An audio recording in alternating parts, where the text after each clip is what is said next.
double-digit Ks. We're busting ours to kick yours. Fun to watch. Minus 15. Respect all, fear none. Into the upper deck. Intensity is not a curfew. Oh, mercy.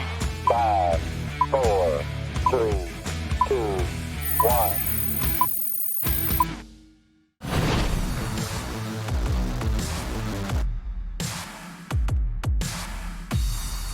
From inside the warehouse at Oriole Park at Camden Yards, it is the MASN All Access podcast. Paul Mancano and Bobby Blanco here with you as always. And, of course, the MASN All Access podcast is brought to you by Marymount University. Visit MarymountSaints.com to learn more about our student athletes and programs today. We've got a lot to talk about. Less than 2 weeks until pitchers and catchers report down in Sarasota, Florida. 13 days. Time has been flying, so baseball is just around the corner. And, of course, the Orioles made an addition. Wade LeBlanc signing a minor league deal yesterday, so we'll touch on that, how he could fit potentially into that rotation, what his role will be with the Orioles. And then we're just a little bit more than 5 months away from the MLB Draft, so we're going to talk about the names that you're going to hear over the next few months. Could be the most important day of the Orioles season. Won't happen on the field, but it will impact the Orioles' future quite a bit, as they will make the second overall pick in that draft. So we'll get you ready for that. We're still a ways away, but obviously it's going to be important in just a few months. But first, Bobby, we should touch on the news that came down on Sunday, the tragic loss of Kobe Bryant. Obviously, this is not a basketball podcast. Mm-hmm. We both enjoy basketball, watching basketball, but the way that Kobe Bryant affected just about every sport, everybody who watches sports, it is a dominant topic for a reason, because of the way that he really had an effect across the entire sports world. Yeah, it doesn't just affect the NBA or Los Angeles or even the United States. It's a global. He was a global phenomenon, yeah. And he was a major figure in not just the sporting world, but in our culture, and people who, watch sports or don't watch sports knew who he was. It's incredible how many lives he touched, not just via basketball, but in other ways. He won an Oscar. He was just a transcendent figure in our time. And I know, Paul, like you mentioned, we're both basketball fans. I mean, I'm 27, you're 25. I mean, Kobe was the NBA for us growing up. We were too young to remember Michael Jordan in his heyday with the Bulls. And so Kobe was our Michael Jordan, and he was the best player I've ever seen play basketball. I mean, I think LeBron is probably the best athlete overall I've ever seen, but Kobe is probably the best basketball player I'll ever see. And just the way it all went down, so tragic. 41 years old, not even 4 years removed from retiring from the NBA. I mean, I watched his final game on ESPN the other night, which is just heart-wrenching. Losing a 13-year-old daughter, Gianna, who had her entire life ahead of her. She was going to be a star, too, in the basketball world, leaving behind 3 other daughters and a wife. And then also, don't forget, the 7 other people on that helicopter. It was just really a horrible, horrible day. Sunday was just, it was supposed to be a good day, PGA Tour wrapping up, Grammys at night, Pro Bowl, and then it just turned into just kind of a whole disaster. It was a huge, huge bummer felt by all across the world. And it was also especially strange because the whole sports world had just been talking about Kobe the night before, man, because LeBron had just passed him the all-time rankings for career points. And that was a major moment in a game that I believe was nationally broadcast. And it was, of course, that was a major story. And it was surreal to see then the next morning that news break. I mean, I grew up outside of Philadelphia, close to Lower Merion. And I can tell you, obviously, not a whole lot of Lakers fans in that area, but there were a ton of Kobe fans. Yeah, because there were so many people that watched him or followed him. He won the state championship with Lower Merion his senior year of high school before he got drafted 13th overall by the I think he was traded to the Lakers. Yeah, he drafted by the Hornets. And he made so many fans along the way, and every time, I would hear stories about every time he came back and played the Sixers in Philly, he would always get a cheesesteak at this one place that was close to St. Joe's University and knew the owner, and everybody knew he was going to that spot. hear stories about how he would have Philly soft pretzels laid out for him. You know, they had his number 33 at Lower Merion on the court yesterday at the Sixers game. It's crazy to think that that's, you know, he grew up in that area, but he only was there until he was 17. You know, he only spent a short amount of time there, and far from his most impactful years in the basketball world. But every place that he touched, he left a little bit of himself. And it just felt tragic, especially because, you know, he was just 41. He had so much more to do, so much more to give, not just to the basketball world, maybe to women's basketball. He would have been such a great ambassador he was Truly, a great ambassador for women's basketball. And of course, his daughter maybe had, you know, she of course had aspirations to play at that level, at the WNBA level, and there was so much left for him to do. And for it to happen this early was just, you know, any loss is especially painful, but for it to happen this early in his life, I think was gut-wrenching. In a tragic way, like a helicopter crash. Like helicopters, planes, boats, I mean, it's those things take off and land a million times a day. And, I mean, it's just a once in a billion shot that's the one that goes down the one time. And you've heard stories about, you know, Kobe had that helicopter because he lived an hour south of L.A., and it was easier for him to transport, and he also had it to spend more time with his family because that's how him and his family would get around and to get to Gigi's basketball games and stuff. And the whole thing was really eerie, too. You mentioned LeBron passing Kobe in the all-time scoring list the night before as a Laker in Kobe's U.S. hometown. Of course, he grew up mostly in Italy, overseas with his dad playing. And then the night before, and him and LeBron talking on the phone less than 12 hours before it all happened. And then the Lakers coming back, supposed to play their next game against the other LA team, the Clippers, obviously has been since postponed out of respect. It's just the whole thing. It was very eerie. And, you know, also for it was kind of creepy, too, that Kobe has been in like mainstream media over the past few weeks and months because of his appearances on the Jimmy Kimmel show, and that we're gonna see that clip of him and Gigi on the sideline talking basketball forever, and it's gonna be heart wrenching every single time now. But I mean, that was becoming a meme, and now we're making it as like a in memoriam type thing, and that we'll always think of the two of them and the 7 other people on the helicopter and the Bryant family and all those friends and family of those lost in this horrible accident forever. It was just, it was a really tough day. I even had a tough day the day after because, again, Kobe meant so much to me as a sports fan growing up and a basketball fan. And like you said, what he could have been, he was a huge ambassador for women's sports. He was coaching his daughter's team. He was a huge ambassador for basketball outside the U.S. Of course, the Redeem team in 2008 and the Olympics in Beijing. He was like the biggest superstar in China for what he's done over there. It's just awful. We lost a great, not only great basketball person, but a basketball player, but a great person who was just starting the second half of his life. Yeah, and exactly. It's tragic. And yeah, I mean, you know, when somebody who has a great fulfilled life and, you know, reaches the end of their life and they pass, there's a lot of feelings of memoriam and what they did and reflecting on that, but I think it was difficult for the first 24, 48 hours to, you know, even take into summation everything that he accomplished because it felt like it was unfinished. Yeah, and it was so sudden too. I mean, so you can't plan for that. I had people asking me, it's like, you know, you're in the media, how do you cover that? You don't. I mean, you there's no book, there's no script on how you cover this stuff. I think I give kudos to all the major outlets, you know, on TV. ESPN, TNT did a really good job last night. All the publications, The Athletic, ESPN.com, other magazines, they did such a good job of, because there's no right way to go about it. There's definitely some wrong ways to go about it, but there's no right way to go about it. And I think everyone handled it very well. It was very touching. It was tough, you know, watching the TNT thing last night. You see, you know, Shaq, 6 grown men, guys who were like, Shaq, you know, he's Superman, and Derek Fisher and Dwayne Wade, guys who you think we idolize, and they're bawling their eyes out of it. And it's just horrific. It's tough. Yeah, really awful.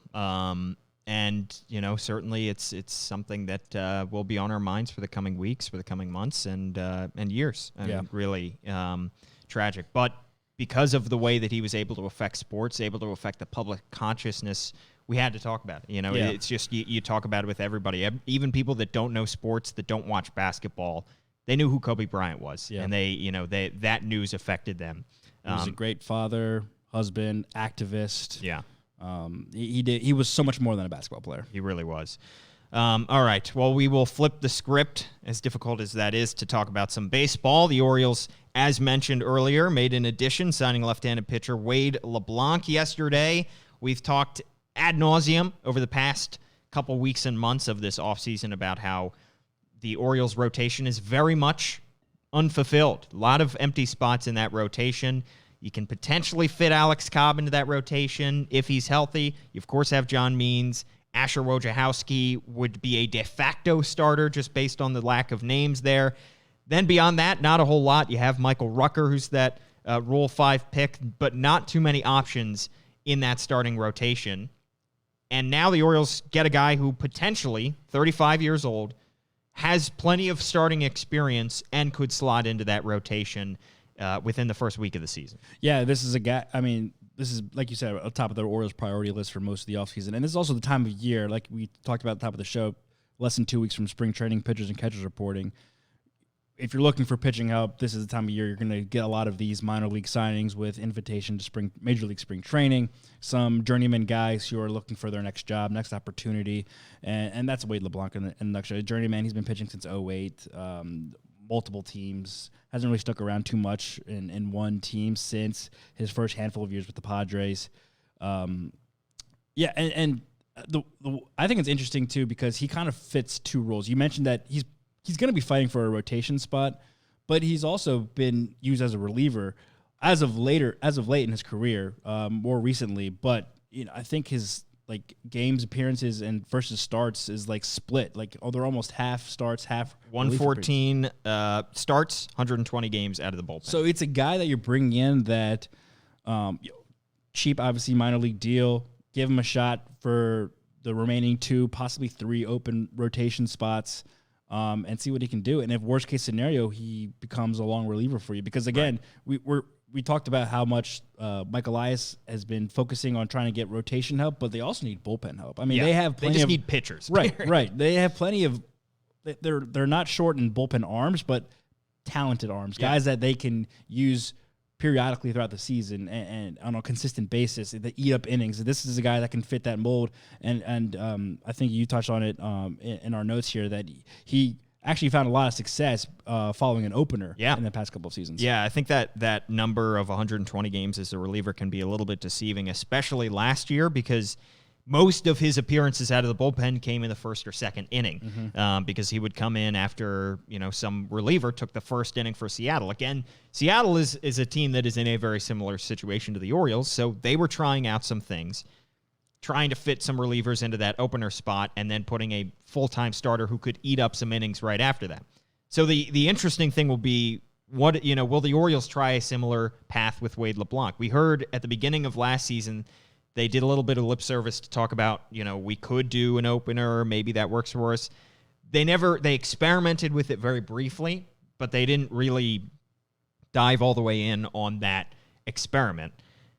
They were more open to it and use a little more in the second half of the season. I think so. I think they wanted to see what they had mostly in the first half. So the question is, does Brandon Hyde want to start using LeBlanc in that role? Because he showed some success. He was much better last year, especially coming out of the first or second inning out of the bullpen as opposed to coming out as a starter. In 2019, he had a 6.99 ERA in the first 6 starts of the season. That was when he was initially just used as a starter. So they tried him with that opener, and he had a 4.57 ERA out of the bullpen. Not great, but compared to an 8.35 ERA as a pure starter. So clearly they found some success with that. I don't know who they could potentially use as an opener. There are no shortage of names, of course, that you can throw out there, but it's certainly an idea. He's going to eat up innings no matter what. They're going to use a lot of him. The question is, what kind of role is he going to fill? Right, and the other question, too, is we talked about on this podcast, whether on this Orioles side or on the other national side, about like pitchers needing consistency and defined roles. My starter or my reliever. Well, nowadays, especially over the past couple of years, see like the Rays and how they use pitchers, that line is being blurred a lot more than it ever has before. And teams are asking pitchers to do more than just you're a straight-on starter or you're a straight-on reliever. And LeBlanc kind of fits that little gray area where he's done both, has found some success, not great success, but some success on each side. He's used to doing both. So whatever, and he's also, the perfect situation where he's 35 years old. He's looking for a job. The Orioles are a perfect team where he could stick and find innings and pitch a bunch, and he'll mold his whatever he need his game to whatever the Orioles need him to be. Yeah. If that turns out to be a starter, you're the fourth starter, the fifth starter in our rotation. Okay, fine. I'm taking the ball every 5 days.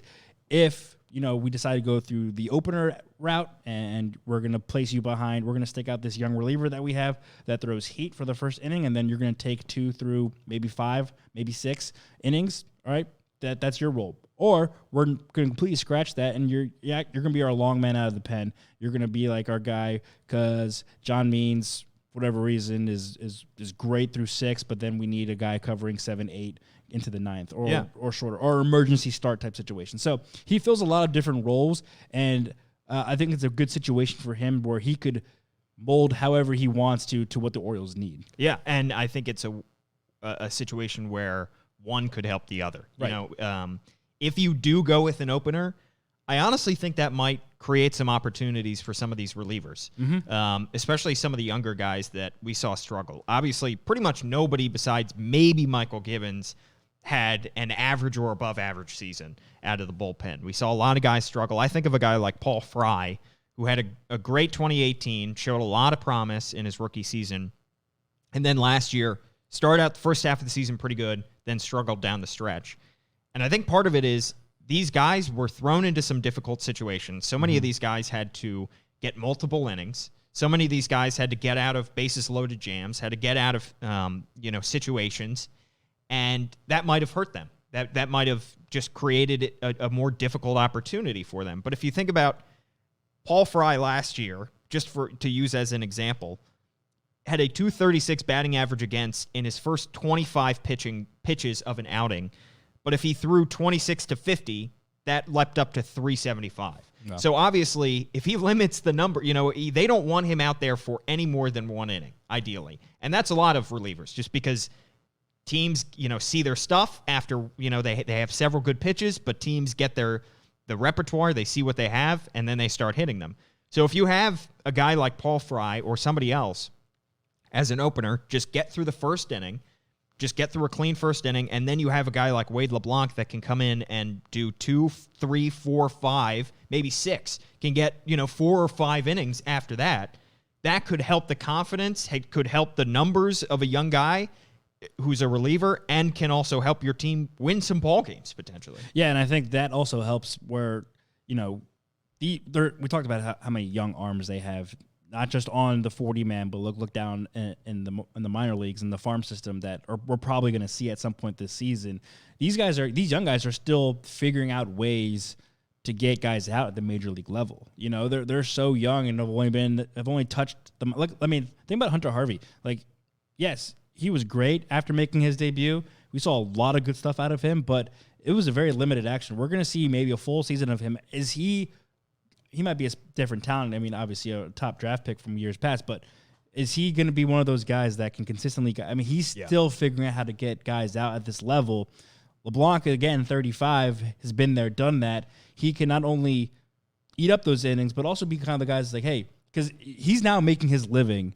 Because, he doesn't have the heat anymore. We have Fangraphs has him clocked in fastball average at 86 miles per hour. He's not going to blow anybody away. So he's one of those guys that are now changing the way he approaches pitching to get guys out, while these young guys are probably relying heater, maybe an off-speed pitch here or there, working because they're still working on it, tweaking it. So he's going to help take some pressure off these young guys, but also I think it's like a tricky balance because he is going to take pressure off by eating some innings, whether that's a starter or an opener, whatever, or following an opener, whatever, long man, whatever it may be.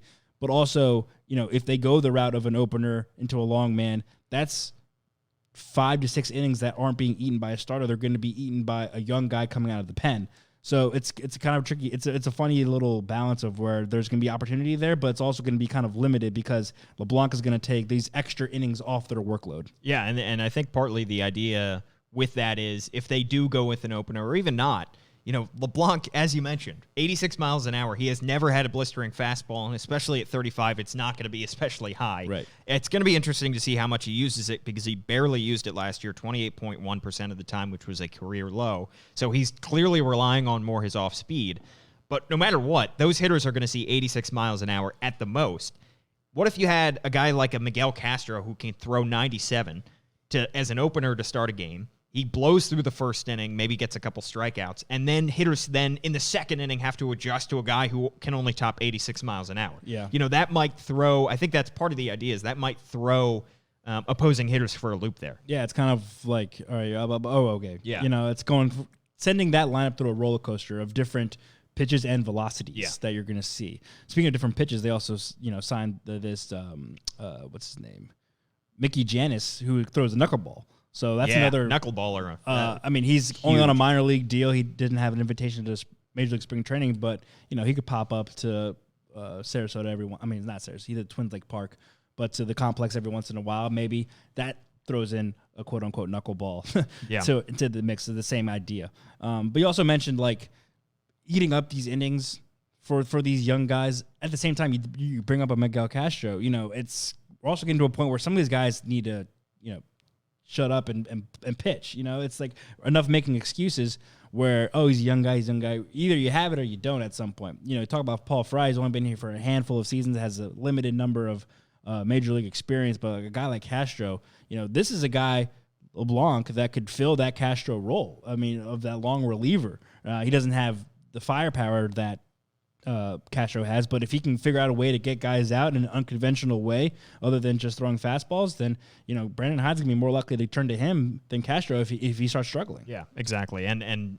how many times was Brandon Hyde, did he have his hands tied just because he could not find enough people to throw in a game? He could not get out of innings late in games. So that's why I think it's gonna be interesting. It's gonna open up innings for young guys too.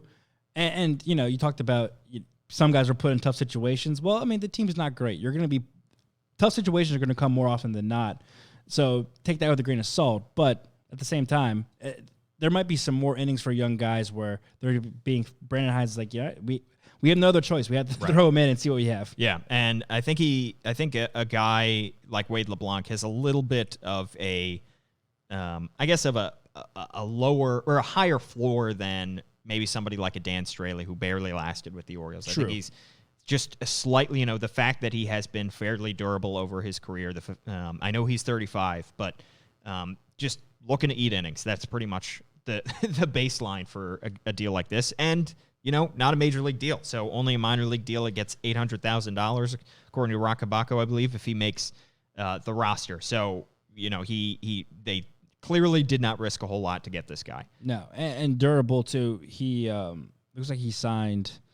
He pitched in the 2015 season overseas, but other than that, he's pitched in the major leagues every season since 2008. Right. So, some experience and durable at the major league level. Yeah. So Wade LeBlanc added to the Orioles pitching roster, potentially another guy that we will see down in spring training.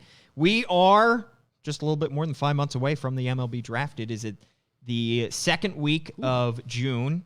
It is actually, last year I looked at it. Both teams had off on the first night of the draft. Yeah, which not is the huge case for us. Not the case this year. Great. I believe the first night of the draft, there's an Orioles home game here. So that's going to be interesting and see what kind of coverage we're going to have. Yeah. I couldn't tell you at this point, but we are 5 months away. So we've got plenty of time to plan that one. Just a sneak preview, we did throw a cable out the window and across Utah Street. So I don't know if that's allowed to do with a crowd here, but that's our base. That's our floor. If you're walking down Utah Street on that Thursday, June 10th, and you see a cable coming from the air, or if you see me or Paul hang out the window, definitely don't grab it and pull it. No. Definitely don't do that. Let the professionals handle that. Yeah, I'm sure we're professionals. But there are three guys at this point that pretty much whatever mock draft you look at, they are the top three guys.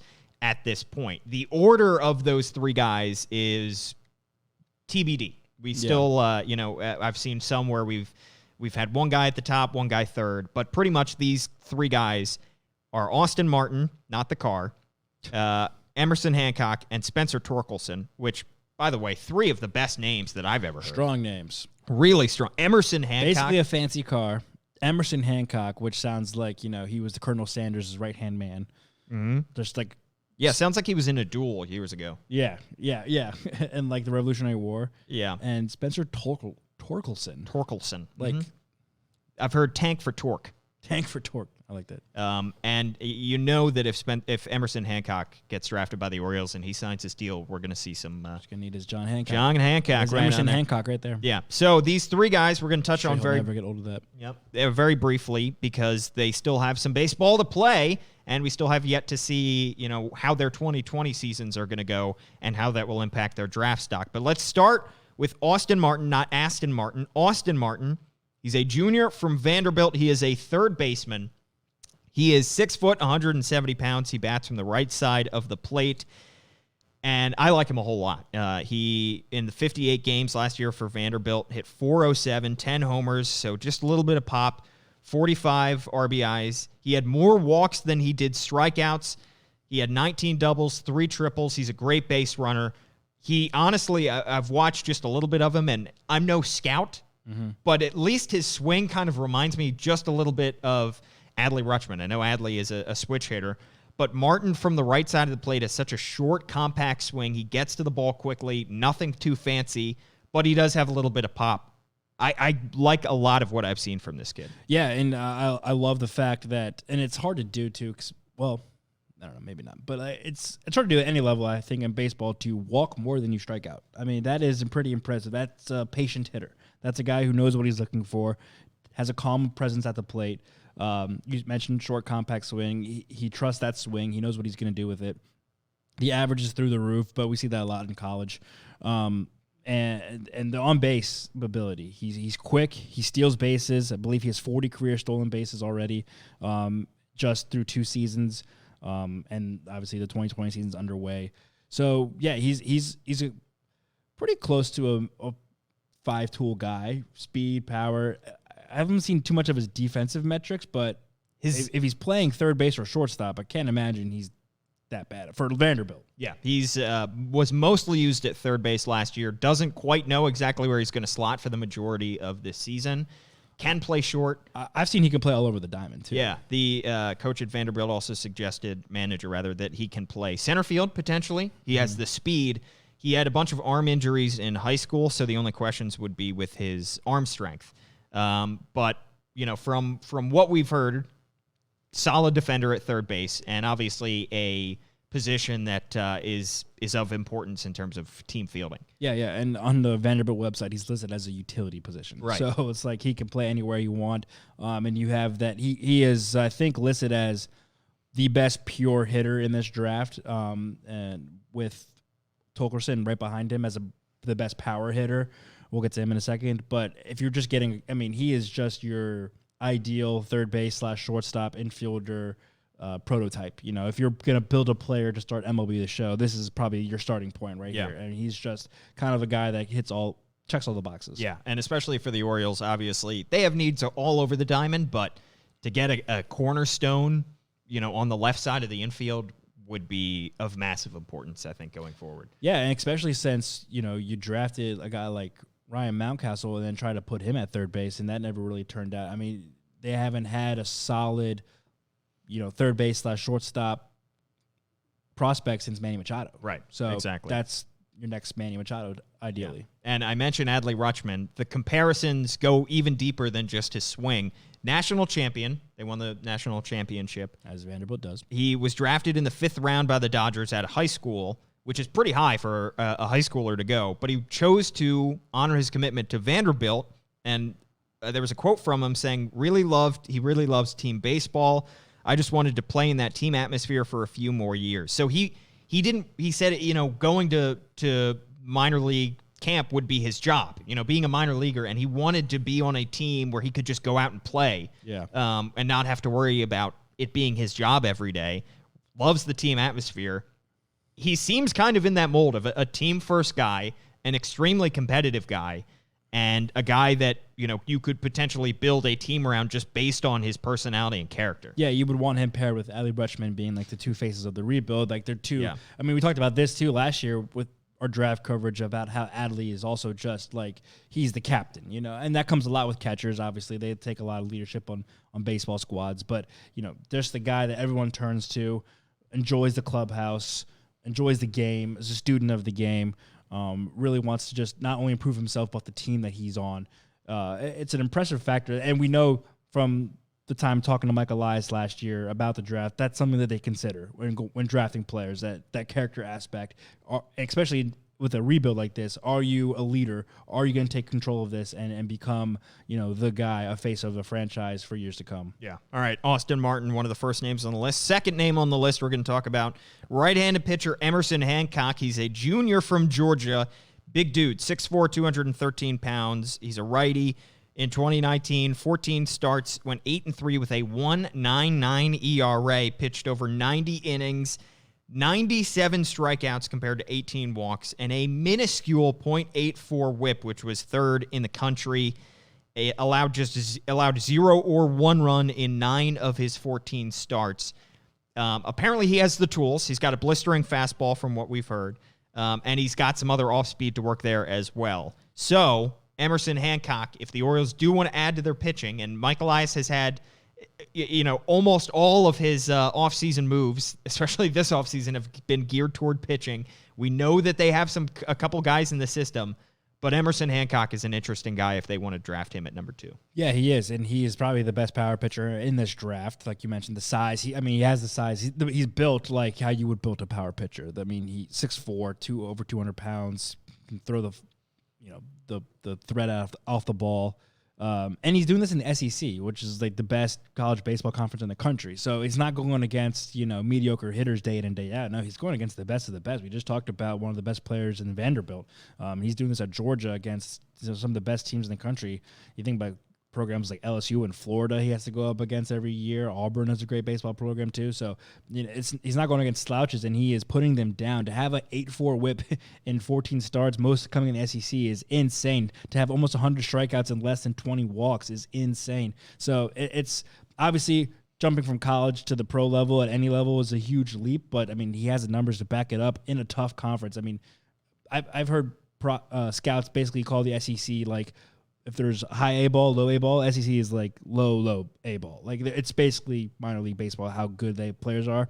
So the fact that he's got an ERA under 2 as well in just his sophomore season is pretty impressive. I think one thing to look at, and scouts will certainly be looking at, is were those numbers just a little bit fluky considering he really struggled as a freshman? Obviously, a freshman in the SEC is not going to do great, but he had a 5.10 ERA, so they will probably look to see if he can just repeat that success that he had as a sophomore. Certainly has the tools to do so. He's got the size of a major leaguer potentially, so Emerson Hancock is another name on that list. All right, a third junior, Spencer Torkelson, a first baseman from Arizona State. This guy is interesting because first baseman, you don't often think is going to be a first overall or second overall or even third overall pick, just because it is a position that is not valued in today's game. He's 6'1", 220 pounds. He's a righty, but an incredible power hitter. Hit .351, had a .446 on-base percentage, .707 slugging,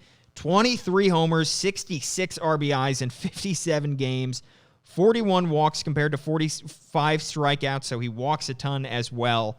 A pure power hitter, and I think that's, his power is so overpowering that it is the reason that he is in this conversation, because his position doesn't get him there. It's not like he's a great, he is a solid defender at first base, but he is a first baseman, but his power is just, it's impossible to ignore. Yeah, I'm watching some B-roll from, I guess, workouts with Team USA, I guess junior camp, but he is a big boy. I mean, you can see where the power comes from. It's all lower level. He's got obviously big shoulders and arm. I mean, he is the DH first baseman power hitter, gonna hit 40 home runs type build, and he's already done that. I mean, I think he broke Barry Bonds' Arizona State home run record as a freshman with 25 in 2018. I mean, that's pretty impressive. That's not a easy thing to do as a freshman, hitting 25 home runs. So, yeah, he's got all the power tools that you would look for. It is unconventional. Think about drafting a first baseman and a top 3 pick like this. But if there's ever a guy that could probably fill that role, everyone's saying it's him. He's this mock draft by Jim Callis on MLB.com has the Orioles taking him number 2 overall. This is back in December, but I mean, so it could have been updated since then, but they have him taking him number 2 overall, a first baseman that can just crush the ball, which is also interesting considering the fact that the Orioles, have about 3 first basemen. Yeah. They're look at Chris Davis, Trey Mancini, and Ryan Mountcastle at some point this season. So the fact that the Orioles probably are set at that position for the near future, and they're going to draft one overall, it says a lot about the player that they would be taking. Yeah, and of course, with any draft pick in the MLB, it's difficult to look at, like the current day roster and say, what holes do we fill? Because these guys are years. They're still even if they are college pitchers at a high level, they're still years away from making the major leagues. This might be a slight exception just because the Orioles not only have Trey Mancini, who might be around for the long term of the rebuild, we still don't quite know, but also Ryan Mountcastle, who also might be the long-term first baseman, depending on what position he eventually settles into. Yeah. So, that might just deter them just a little bit because you already have 2 guys potentially in that spot. And even though they could draft Torkelson and it could take him 3 years to reach the big leagues, it just could factor just a little bit into their decision-making there. Yeah, and then on all accounts, whether to draft him, whether to extend Trey Mancini, whether to, what do you do with Chris Davis? You just let him go. What position to put Mountcastle at? Or do you just have him strictly be a DH? So, yeah, it is an interesting thing. The MLB draft is just so interesting because, Orioles had number 2 overall pick. There's been a lot of conversation. I live in D.C. A lot of conversation about the Redskins having the number 2 overall pick in the NFL draft. They're just completely different animals because everyone's talking about, do you trade back? Do you take Chase Young at number 2? I mean, baseball, you take the best player available. And these are 3 pretty much, I mean, you can't really say with the fact, obviously, right now, but these are 3 of the best prospects you're going to get. Yeah. The Orioles are in a great, I mean, we talked about last year how the Orioles, you should be not losing on purpose, but trying to get the number 1 overall pick. But, I mean, you have, I think at the number 2, you have the luxury of, all right, you have your best position player and your best pitcher available or on your board. Whichever the Tigers take, you take the other one. Yeah. So it's really, I mean, baseball is such a different sport where you can split it up in pitchers and position players. So it's like you're still getting the best of whatever position you're going to get at number 2. Right, and it's going to be interesting to see what order they go in. If there are any mystery candidates, of course, plenty of time before the draft that could sneak in. If I had to take my guess right now, though, and this is a way shot in the dark just based on the information that we have, I would guess a guy like Austin Martin, third baseman, potentially a shortstop, has range defensively, a .407 hitter that has shown the ability to potentially to grow in terms of his power ability. I would guess he's going to be the first overall pick, which would make a decision for Mike Elias with Spencer Torkelson and Emerson Hancock with the second overall pick. And if I had to take my guess based on what we've seen for Mike Elias, I would guess Emerson Hancock would be the second overall pick, considering how important Mike Elias thinks that pitching is. But again, total guess. Yeah, that's total guess. And this mock draft by Jim Callis also points out the fact that Mike Elias was obviously involved in 2 top picks with the Astros over the course of the years. They hit big on the position players. They didn't hit so big on the pitchers. Missed with the pitchers. So it would be interesting to see if that came down to, if the Tigers don't take Hancock and it comes down to him or Torkelson, you don't have a great track record with pitchers, but you need pitchers. He's probably the best pitcher on this. He would be the guy that you would probably pair along with, John Means is already here, but a Grayson Rodriguez or something like that to be part of this rotation down the line. Yeah. It's a tricky question. But, again, you have the luxury of taking the best of whichever position you want at number 2, considering whatever the Tigers don't take. And would you let your past experience affect you? Right. Would you think, would that get in your head in terms of, your job is to be analytical, but would it get into your head in terms of, well, we missed on Brady Aiken, we missed on some pitchers, maybe we should go with a position player. And they could also look to, we took Alex Bregman in the top 3 several years ago as a third baseman / shortstop. that one worked out pretty well. So, and also the thing about this draft too will be interesting to cover is that it's very deep in collegiate level pitchers. So if they want pitchers, they can still go get them later in the draft. Keep in mind their second round pick has been moved up because of the Astros being vacated their first round pick. So that's one less player off the board before the Orioles pick again. So they're going to have their selection of pitchers. It's just a matter of, do you want to spend that number 2 overall on the best pitcher, or do you want to stack up later, because it is a deep draft in terms of collegiate level pitchers. Exciting stuff. Obviously several months away, but there's plenty to talk about, and you can probably follow these guys along throughout the season. That's college baseball season underway. Yeah, and you get some nationally televised games. Obviously, 3 of these guys, Vanderbilt, Georgia, Arizona State, these are 3 top programs. So you're going to see them on national TV and potentially in the Collegiate World Series by season's end. So interesting 3 names as the Orioles get ready for the draft. Still several months away, but spring training is just around the corner, 2 weeks away. Follow us at Paul Mancano for me, at Bobby_Blanco on Twitter. Of course, the MASN All Access podcast is brought to you by Marymount University. Visit MarymountSaints.com to learn more about our student athletes and programs today. We will be back in a week with our final podcast before spring training. We'll see you then.